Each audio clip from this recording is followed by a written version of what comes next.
찬양에 나오는 가사 때문일까요? 찬양대에 찬양을 듣고 인노라니까 정말 황금 들판이 머릿속으로 그려지는 것 같았습니다. 귀한 찬양 감사드립니다. 여러분, 최근에 정말 가을이구나 라는 것을 느끼면서 사셨는지요? 사실 지난주는 가을인데도 꽤나 후덥지근한 그런 날이 며칠 있었습니다. 그런데요, 사실 그건 서울 도심의 경우가 그렇습니다. 약간만 외곽으로 나간다든지 아니면 가까운 산에 올라가면 서늘한 가을 기운을 피부로 느낄 수가 있습니다. 어제는 새벽 기도회 중에 정말 바깥에서 시원하게 폭우가 쏟아지는 소리를 들을 수 있었습니다. 세찬 비로 깨끗하게 씻긴 대기의 신선함 속에서 청년부의 소중한 지체의 결혼식이 아름답게 거행되는 것을 보면서 감사가 저절로 나왔습니다. 가을 되니까 좀 쌀쌀해지죠? 그래서 먼저는 피부로 우리가 가을을 느끼는 것 같습니다. 그러나 정말 가을이구나, 이 계절의 변화를 가장 절실하고 깊이 있게 느낄 수 있게 해주는 것은 저는 우리의 눈이다, 그렇게 생각합니다. 우리의 두 눈, 우리의 시선을 통해서 가을을 정말 풍성하게 느낄 수 있는 것 같아요. 초록색으로 비슷비슷했던 잎사귀들이 제각각의 색깔로 아름답게 변하고 있는 모습, 그 풍경은 그야말로 장관입니다. 때로는 어떤 사람이 무슨 말을 해주었기 때문에 그 상황이 더욱더 아주 실감나게 경험되는 때가 있잖아요. 저의 경우는 프랑스의 작가였던 알베르 까뮤가 한 말이 그랬습니다. 까뮤가 이런 말을 합니다. 가을은 모든 잎이 꽃이 되는 두 번째 봄이다 라는 말이었습니다. 가을은 모든 잎이 꽃이 되는 두 번째 봄이다. 어떤 친구를 통해서 알게 된 이 말은 가을을 대할 때마다, 그리고 가을에 만나는 잎사귀 하나하나를 대할 때마다 저로 하여금 봄을 느끼게 해주는 그런 기능을 해주었습니다. 두 번째 봄을 맞았구나. 까뮤의 그 말을 곱씹으면서 저는 가을 나무들을 바라봅니다. 나뭇잎 하나하나가 저마다의 빛으로 아름다운 계절이 왔음을 실감합니다. 돌아오는 전체 밴드 모임 때문에 남산 근처에 갈 일이 있었습니다. 가니까 노란 은행잎들이 바람에 흔들리는 모습이 정말 장엄하다라고 느껴지기까지 했습니다. 청년부 광고 시간에 우리 양정 전사님께서 말씀하신 것처럼 이번 전체 밴드 모임에 참석하는 분들은 남산 둘레길의 멋진 가을 정취에 흠뻑 젖어서 돌아오실 수 있을 거다, 그렇게 생각합니다. 가을을 맞아서 붉게 물들어 있는 산수유 나뭇잎이 아름다웠습니다. 바야흐로 100주년 기념관 옆에 있는 이팝나무 잎사귀들, 봄이 되면 하얀 팝콘과도 같은 그런 예쁜 꽃들을 피웠던 이팝나무 잎사귀들도 마치 마음을 비운 사람의 해맑은 얼굴처럼 담백하고 옅은 노란색으로 변할 것입니다. 몸에 힘을 빼고 계절의 변화와 조화를 이루는 잎사귀들의 장엄한 아름다움을 여러분 꼭 한번 느껴보시기를 바랍니다. 다시 한번 까뮤의 말을 떠올립니다. 가을은 모든 잎이 꽃이 되는 두 번째 봄이다. 이 표현 자체도 얼마나 아름다운지 모릅니다. 자, 그러나 오늘 우리의 삶은 이런 멋들어진 가을의 정취와 얼마나 동떨어져 있는지도 우리는 여실히 깨닫게 됩니다. 여러 가지 심란한 소식들 많이 있지만 특히 요즘에는 국정교과서를 둘러싼 갈등과 논쟁이 우리의 마음을 어지럽히고 있습니다. 불과 몇십 년 전, 수십 년 전의 역사를 바라보는 시각이 이렇게 다를 수도 있구나. 다른 생각을 하는 사람들에 대한 말과 행동이 이렇게 야비하고 야만적일 수도 있구나 라는 생각을 해봅니다. 분열과 분쟁을 조장하는 무기력한 정치, 그 어떤 논리도 통하지 않는 혐오와 적대감, 그 어떤 대화도 끼어들 틈이 없는 불신과 자기 확신만이 거칠고 어두운 에너지를 발산시키고 있는 모습을 보게 됩니다. 최근에는 저와 동종업계에서 일하시는 두 분이 서로 칼부림을 부리면서 싸운 이야기도 뉴스에서 보도되었습니다. 정말 두 번째 봄인 가을과는 너무나도 어울리지 않는 흉한 모습이었습니다. 이런 어지러운 마음을 안고서 오늘 본문을 읽게 됩니다. 그리고 오늘 본문의 배경이 되고 있는 이스라엘의 상황을 한번 살펴봅니다.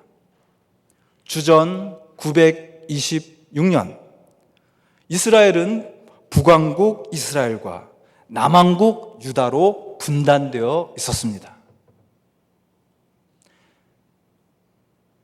오늘 우리나라와 마찬가지로 하나님의 백성인 이스라엘은 분단 국가였습니다. 우리는 한 번 전쟁을 치루었지만 북이스라엘과 남유대 사이에는 수많은 전쟁이 있었습니다. 오늘의 본문은 유다왕 아하스 시절을 그 배경으로 합니다. 주전 741년부터 725년 동안 통치한 아하스 왕 시절에 일어난 일입니다.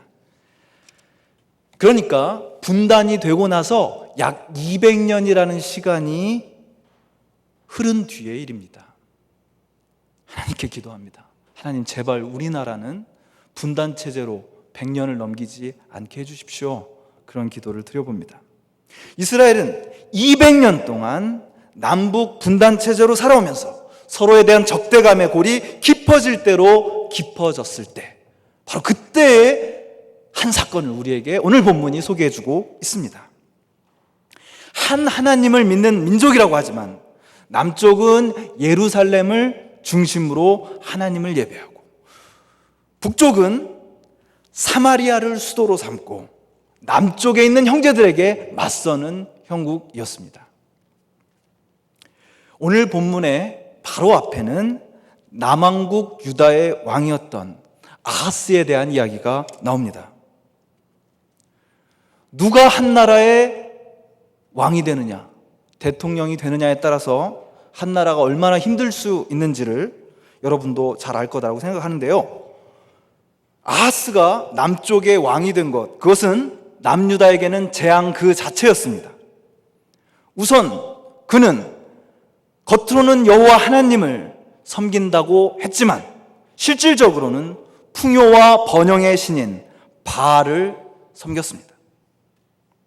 더욱 참담한 것은 그 당시 한창 유행했던 외국의 풍습을 따라서 몰록이라는 신에게 제사를 드리는 그런 풍습을 이스라엘의 남유다에 도입했다는 사실입니다. 흰놈의 골짜기 혹은 흰놈 아들의 골짜기라는 곳에서 남유다의 백성들은 인신 제사를 바쳤습니다. 사람을 태워서 제사를 드려놓고서 바로 그것을 통해서 우리나라에 번영이 올 거라고 생각했던 것입니다. 불의 신 몰록, 그에게 아이들을 산채로 불태워서 제물로 바치는 못된 풍습을 거행했습니다. 남왕국 유다가 가장 타락한 통치자 밑에 있었을 때 거행된 풍습이 바로 몰록신에게 아이들을 불에 태워 제사로 바친 것이었습니다.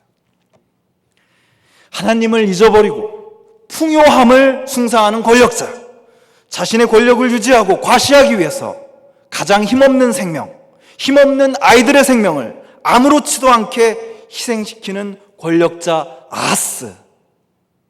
그는 남유다의 정치와 경제와 문화를 혼란 속으로 밀어넣었습니다. 결국 남유다에 찾아온 것은 전쟁의 혼란이었습니다. 5절에 보면은 지금은 시리아라고 알고 있는 아람 나라가 쳐들어와서 많은 사람들을 죽이고 다마스쿠스로 끌고 갑니다. 그 와중에 12만 명이나 되는 사람이 죽었다고 보도되어 있습니다. 엎친 데 덮친 격으로 북왕국 이스라엘이 공격해 왔습니다. 북왕국은 남유다 사람들을 오늘 본문에서 낭독된 것처럼 아내와 아이들을 합쳐서 20만 명이나 포로로 잡아서 북왕국 이스라엘의 수도인 사마리아로 끌고 가고 있었습니다.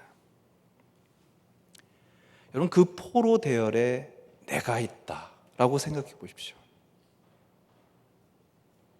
그들의 운명은 앞으로 어떻게 되었을까요? 차라리 외국의 침략을 받는 게 낫지. 그런 생각을 하면서 앙숙처럼 다투었던 남과 북입니다. 참 오늘 우리 한반도의 상황하고 비슷하죠. 아주 외족보다 더 미운 남유다 사람들을 다 싸워서 이기고 그들을 포로로 끌고 돌아오는 북왕국 이스라엘의 군대의 모습을 한번 상상해 보십시오. 의기양양한 그들의 모습 속에는, 그들의 마음 속에는 어떤 계획이 자리 잡고 있었을까요? 자기 안에 있는 폭력과 욕망을 이제 저 포로들을 대상으로 마음껏 발산해 보리라, 그런 태세였을 것입니다. 어차피 고대 전쟁이 일어나서 포로가 된 사람들은 더 이상 인간으로서의 존엄성을 누릴 권리를 가지고 있지 않습니다. 이제 그들은 인간이 아니라 싸움에서 이긴 자신들의 소유물에 불과하다, 그렇게 생각하며 이 군인들은 기고만장했을 것입니다. 그런데요, 그런 그들을 향해서 가만히 다가서는 한 사람의 이야기, 너무나 놀랍고 흥미로운 이야기가 들려옵니다. 여호와의 선지자 오뎃이라는 사람이 그 주인공입니다. 그는 승리를 거두고, 대단한 승리를 거두고 개선 행렬을 벌이고 있는 북왕국 이스라엘의 군대 앞에 나아가 이렇게 말합니다. 제 언어로 먼저 바꿔서 말하면 이렇게 될 것 같습니다. 당신들이 싸움에서 이긴 것은 사실이다. 그러나 그것은 남쪽이 잘못했기 때문이지 당신들이 잘해서가 아니다. 남쪽을 벌하시는 하나님의 손길 때문에 당신들이 이긴 것이지 여러분이 잘해서 이긴 게 아니란 말이다. 그런데도 당신들은 지금 살기가 등등해서 저 사람들을 죽이고 포로로 끌고 와서 여러분들의 욕망을 채우려고 하고 있다. 스톱. 잘 생각해봐라. 너희들은 하나님 앞에서 잘못한 것이 없느냐? 이렇게 얘기하고 있습니다. 군대를 맞이한 한 사람의 목소리입니다. 세번역 11절은 이렇게 얘기하고 있습니다. 당신들은 이제 내가 하는 말을 잘 들으시오. 이 포로들은 바로 당신들의 형제 자매이니 곧 풀어주어 돌아가게 하시오. 그렇게 하지 않으면 주님께서 진노하셔서 당장 당신들을 벌하실 것이오. 이렇게 이야기합니다. 여러분, 놀랍고 신선하지 않습니까? 하나님의 사람 오뎃은 남왕국의 왕 아하스와는 정반대의 모습, 180도 다른 리더의 모습을 보여주고 있습니다. 그는 전쟁과 힘의 논리에 의거해서 약탈을 자행하는 사람들, 거친 물결처럼 적진을 휩쓸고 돌아와서 의기양양하게 자신들의 수도인 사마리아로 입성하는 사람들을 홀로 막아서서 그들에게 하나님의 이름으로 성찰을 요구하고 있습니다. 그리고 그들의 이런 행위가 분노의 지배를 받고 있다는 사실을 지적해 줍니다. 그러면서 너희들의 죄를 돌아보라고 그들의 죄를 환기시켜 줍니다. 그리고 마지막으로는 비록 남쪽 사람들이지만, 우리가 포로로 잡아온 사람들이지만 그들이 우리의 형제 자매라는 사실을 일깨워줍니다. 그러면서 여호와를 두려워하는 마음으로 이 포로들을 돌려보내라고 요구합니다. 솔직히 저는 아주 어렸을 적부터 성경을 읽었지만 바로 이 선지자 오뎃에게 충분히 주목하지 못했던 것 같습니다. 아니, 그의 이름이 오늘의 그리스도인들에게는 너무나 생소한 것 같습니다. 이렇게 용기 있게 이 세상의 폭력을 막아선 한 사람, 하나님의 사람 오뎃, 우리는 이 사람의 이름을 기억해야 합니다. 여러분, 그런데 저는 이런 상상을 한번 해봅니다. 이거 진짜 무모한 지도 아닌가? 20만 명이나 되는 포로들을 끌고 오려면요, 군대가 몇 명쯤 됐을 것 같습니까? 최소한 거기에 해당하는 엄청난 부대가 지금 다가오고 있는데요, 한 사람이 그 부대 앞으로 딱 나서는 겁니다. 니들도 잘못이 있으니까 포로들 당장 보내, 이렇게 얘기하고 있는 하나님의 사람이요, 두어 사람이 활을 쏜다든지 칼로 베어버리면 끝장입니다. 그 시체를 밟아버리면서 그들은 사마리아 성으로 입성할 수도 있었을 것입니다. 어쩌면 그의 이 거룩하고 진실한 목소리가 분노와 폭력, 조롱의 물결, 다수의 목소리에 속절없이 묻혀버릴 수도 있었을 것입니다.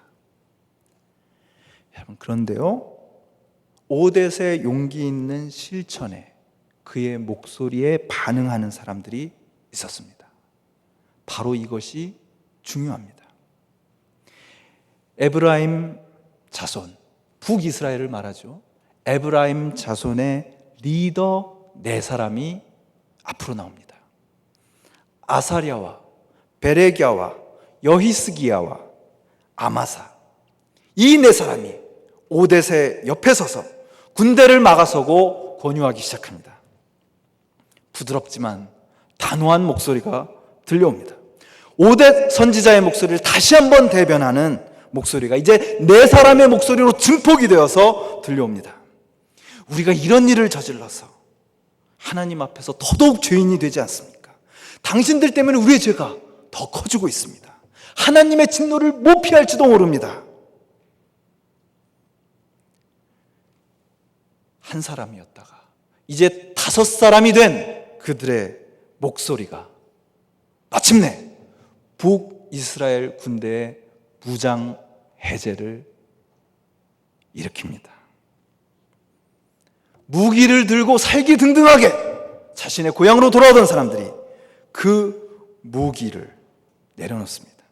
그리고 포로들과 전리품을 다 내놓았습니다. 네 사람은 포로로 잡혀온 사람들을 인간으로 대접했습니다. 그들에게 옷을 입히고 먹고 마실 것을 제공합니다.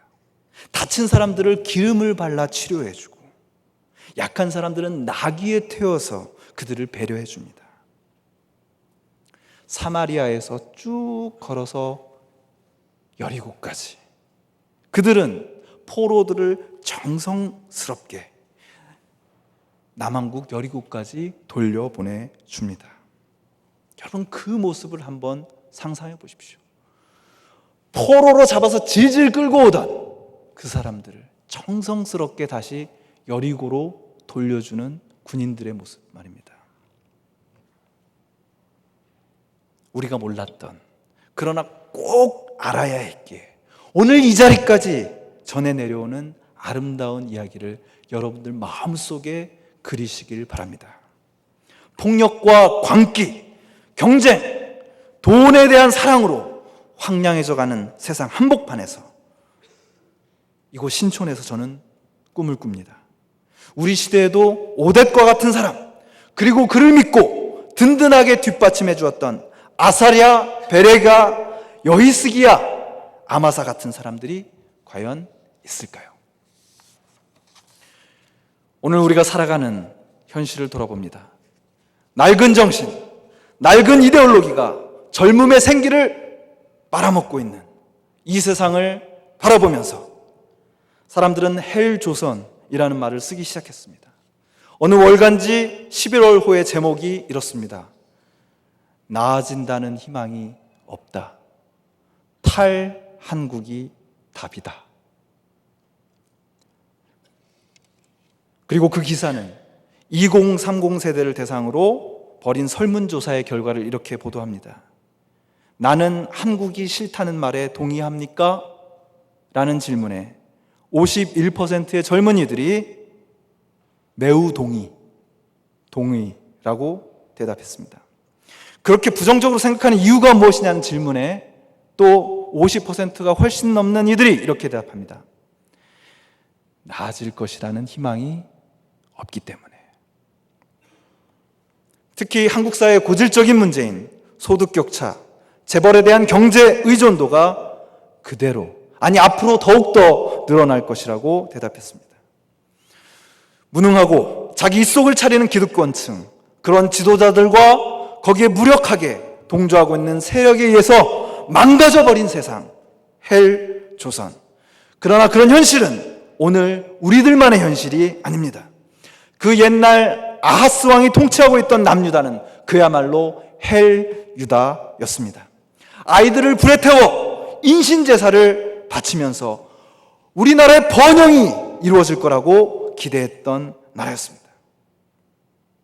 그 나라는, 그 헬유다는 아이들을 바다에 수장시키고도 아무런 책임을 지려고 하지 않으면서 역사는 바로잡겠다고 부르짖는 헬조선의 상황과 너무나도 오버랩되는 것 같습니다. 아무것도 기대할 수 없는 현실, 도무지 나아진다는 희망이 없는 현실 속에서 498년 전 독일에서 한 젊은이의 목소리가 울려 퍼집니다. 1483년생 마르틴입니다. 여러분 중에 혹시 1983년생 있으십니까? 혹은 그 어간에 태어나신 분 있으십니까? 마틴 루터와 딱 500년밖에 차이 안 나는 그런 분입니다. 1517년 10월 31일 불과 30대 초반의 마틴 루터는 미텐베르크에 있는 한 교회에 부패한 로마 교회에 반대하는 95개의 반박문을 내겁니다. 30대 초반의 그 수도자는 자신의 직업만이 아니라 자신의 생명까지도 모두 빼앗길 수 있는 상황, 이 세상의 그 부패한 권력 앞에서 이렇게 말합니다. 여기 내가 서 있습니다. 저는 이렇게 할 수밖에 없습니다. 하나님, 나를 도우소서. 아멘. 그러나 그는 홀로 있는 것이 아니었습니다. 그의 옆에서 그의 개혁을 돕는 사람들, 필립 멜랑히톤, 작센의 선제후였던 프리드리히 현공, 카타리나 폰 보라와 같은 사람들이 함께 있었기 때문에 그는 종교개혁을 수행할 수 있었습니다. 종교개혁이라는 전무후무한 사건, 젊은 정신이 낡은 정신을 뒤집어 엎어버린 사건, 아들이 아버지를, 딸이 어머니를 정신적으로 극복하고 일어선 사건이 일어난 것입니다. 개신교, 프로테스탄트 처치, 저항하는 사람들의 교회, 저항하는 교회, 세상의 거센 물결에 찌지 아니하고 거기에 휩쓸리지 않고 믿음으로 굳게 서서 저항하는 사람들, 이것이 개신교의 정체성입니다. 우리는 바로 이 저항의 역사 위에 서 있는 사람들입니다. 거짓을 향해서 아니라고 말할 수 있는 사람들입니다. 폭력이, 군대 권력이 미친 물결처럼 휘몰아쳐오는 그 옛날 이스라엘에서 그 물결을 한 몸으로 막아섰던 하나님의 사람 오뎃, 그리고 아사랴, 베레기야, 여이스기야, 아마사, 그들이 큰 물살에 저항하며 일으킨 놀라운 평화와 화해, 연민과 사랑의 이야기를 여러분의 가슴에 새기시길 바랍니다. 선한 사마리아 사람 오뎃이라는 꽃, 아사랴, 베레기야, 여이스기야 아마사라라는 꽃을 기억하십시오. 그들이 이뤄낸 두 번째 봄을 잊지 마십시오. 498년 전 루터의 외침을 기억하십시오. 그가 젊은이였다는 사실을 잊지 마십시오. 그 젊은 정신, 그 저항하는 정신이 없었더라면 오늘 우리의 교회는 없습니다. 외롭게 홀로 저항하는 그의 옆에서 그를 지지해준 친구들이 없었더라면 오늘의 프로테스탄트 처치는 없습니다. 그리고 여러분, 오늘 이 헬조선에서 기도하며 저항하는 여러분이 없다면 500년 후에 프로테스탄트 처치는 없습니다. 교회는 없습니다. 진정한 교회는 없습니다.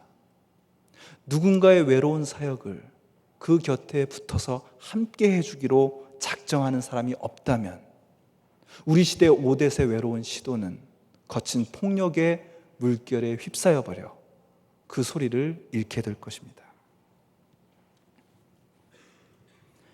바로 그 절실함 속에서 창천교회 청년부 리더들은 오는 토요일 10월 31일 종교개혁의 날 후암동에 있는 중앙루터교회를 방문하여서 오늘 우리에게 마틴 루터가 건네는 메시지를 듣게 될 것입니다. 함께 가을길을 걷고 이야기하면서 오늘 우리 시대에 주님께서 필요로 하시는 교회의 모습을 함께 고민하며 기도할 것입니다. 종교개혁 기념 콘서트에 참여하여 종교개혁의 정신이 깊이 스민 음악, 루터가 작사하고 작곡한 음악이 내 안에 흘러들게 할 것입니다. 그렇게 우리는 제2의 종교개혁, 제2의 봄을 준비할 것입니다. 그저 하루 놀러 가는 것이 아닙니다. 그리고 우리는 이렇게 고백합니다. 주님, 우리가 여기 서 있습니다. 이렇게 할 수밖에 없습니다. 하나님, 우리를 도와주십시오. 진정한 프로테스탄트가 되고자 하는 여러분 모두를 초대합니다. 여러분, 우리 창천교회가, 우리 교회 청년부가 우리 시대의 오댓과도 같은 젊은 루터와도 같은 역할을 할 수 있도록 기도해 주십시오. 그리고 바로 여러분이 아사랴, 베레기야, 여이스기야, 아마사가 되어주시기 바랍니다. 여러분과 함께 저는 진정한 교회의 개혁을 위해서 애쓸 것입니다. 때로는 낡은 생각에, 낡은 신학의 포로가 되어 있는 어른들과도 싸울 것입니다. 거짓과 폭력을 왜곡된 역사로 덮어버리는 세력과 싸울 것입니다. 폭력의 큰 흐름 앞에서 우리는 때때로 왜소해집니다. 더러워. 이 지옥 같은 세상 떠나고 싶다는 생각을 할 수도 있습니다. 그냥 이 세상에 물들고 짓밟혀 버릴 수도 있습니다. 그러나 여러분 어떻습니까? 함께하는 네 사람이 있다면, 여러분의 그 의로운 저항 함께하는 네 사람이 있다면, 샬롬 찬양대 그 목소리에 함께하는 네 사람이 더해진다면, 합의의 노래, 각 사역소 그룹의 역할에 함께 뜻을 같이 하여서 저항하고 나서기로 작정하는 사람, 내 시간과 나의 물질을 나 자신만을 위해서 쓰는 것이 아니라 하나님을 위해 내어놓기로 작정한 네 사람이 있다면, 아니 그런 사람이 없다면 과연 교회는 존재하게 될 것일까? 종교개혁 498주년을 맞아 우리는 꿈을 꿉니다. 그 꿈을 꾸지 않는다면 우리는 사는 게 아닙니다. 함께 하는 사람들이 있어서 그들을 사랑하고 같이 걷지 않는다면 우리는 살아도 사는 게 아닙니다. 우리는 그저 이 세상에 묻혀서 사는, 그리고 이 세상을 내 안에서 떨쳐버리지 못해서 늘 겨울 속에 살아가는 사람이 될 것입니다.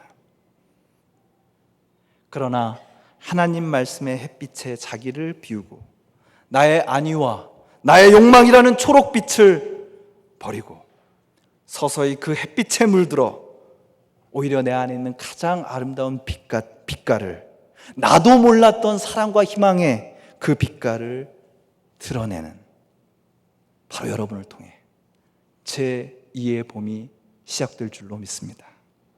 가을은 모든 잎이 꽃으로 변하는 제2의 봄이다. 바로 여러분이 두 번째 봄이 되어 주시기를 주님의 이름으로 간절히 기원합니다. 기도하시겠습니다.